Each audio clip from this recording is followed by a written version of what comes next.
Every Tuesday about this time, we talk to Dr. John Braccio, Regional Psychological Services. And Dr. Braccio, it's great to have you back with us once again, sir.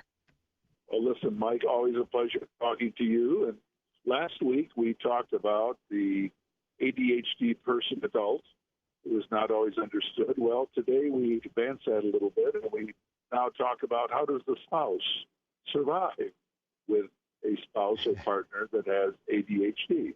Now, and I told my wife to be listening closely this morning. So, well, listen, I think there may be a lot of things, but I think the key is that you don't have all of these. But if you're living with somebody who has a lack of focus, some combination of these: inattention, procrastination, clutter, little piles all over the place, seeming chaos going in 100 ways, irritability, okay, and a seeming lack of caring, that could really negatively impact in terms of a long-term relationship, without a doubt.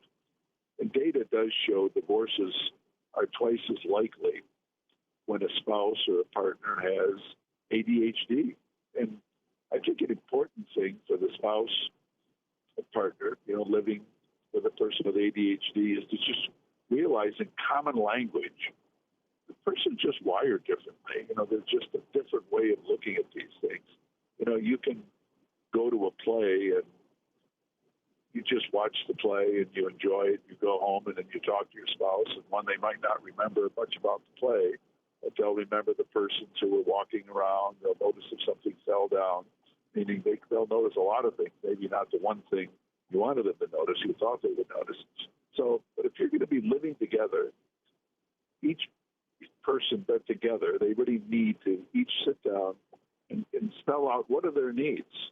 What do they need in order to live together based on these symptoms or characteristics that, can weigh them down. So first thing is the spouse really can't be the parent.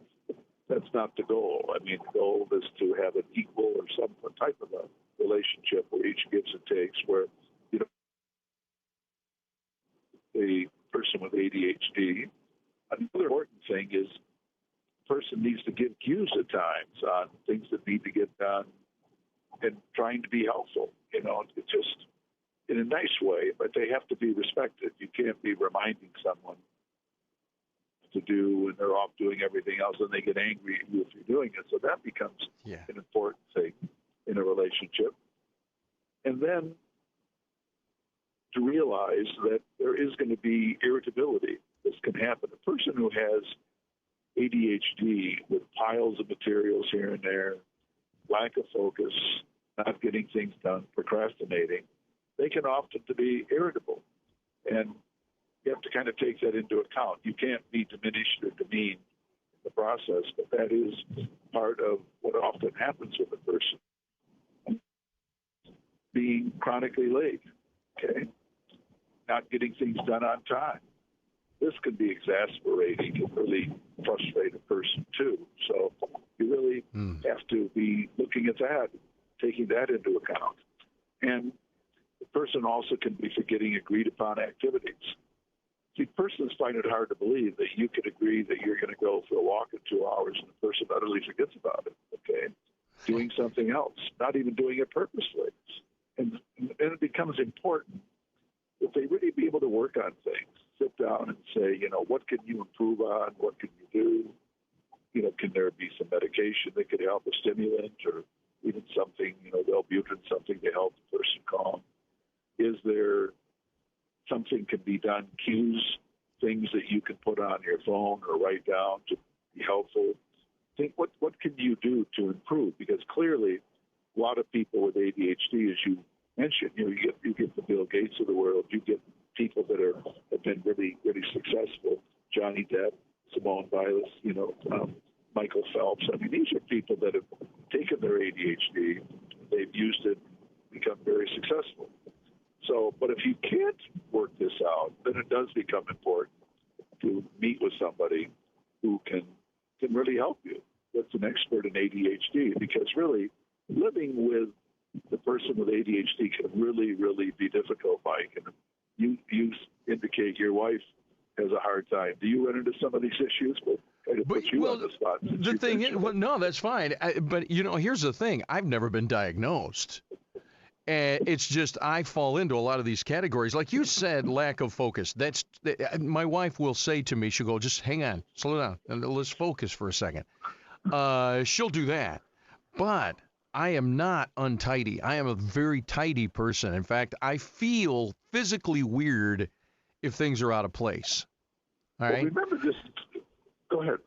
No, it's just I don't know if that's some of the symptoms, yeah, and I think most people can go, yeah, I got some of those symptoms, some not. That's just part of me. You know what I mean? I think where it impacts is someone doesn't have all of these symptoms. I mentioned them as symptoms. Generally, it's the lack of focus, inattention, procrastination. I think a main thing to remember is it's only really a diagnosis if it impacts you negatively.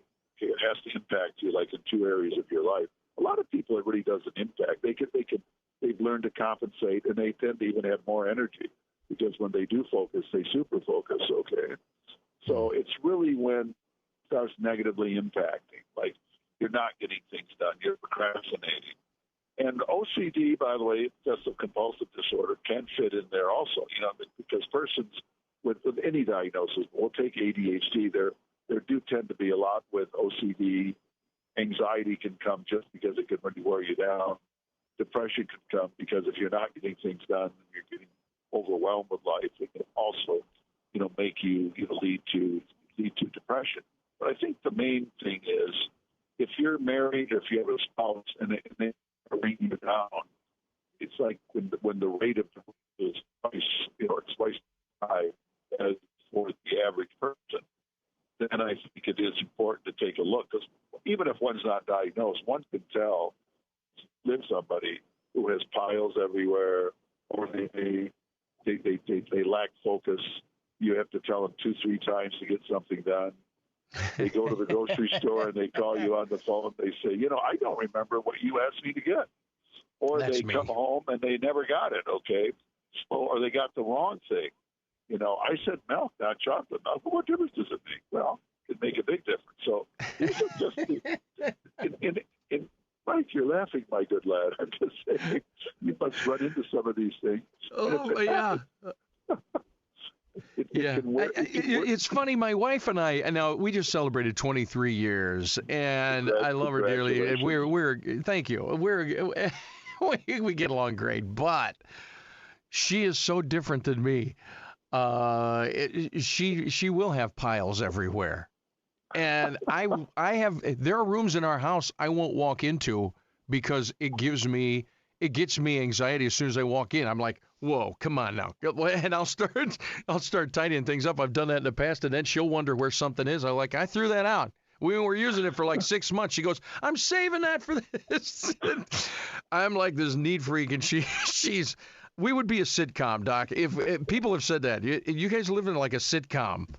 But you obviously each love each other. You found a way to compensate, and it sounds like maybe each of you have some of these. The point is, in life, we all have our idiosyncrasies. We all have our strengths. We all have our weaknesses. The thing is, if the primary areas that we're talking about, lack of focus, inattention, procrastination, irritability, chronic not being on time, if you run into these and they start really negatively impacting on the relationship, that's when it can really cause a problem. And I think the important thing is for a spouse, if they're with someone with these characteristics, to recognize they may not be really trying to be disrespectful. Maybe the way they're wired, they may have to work on it. And hopefully things can work out, because sometimes this can so overwhelm a marriage and it doesn't work.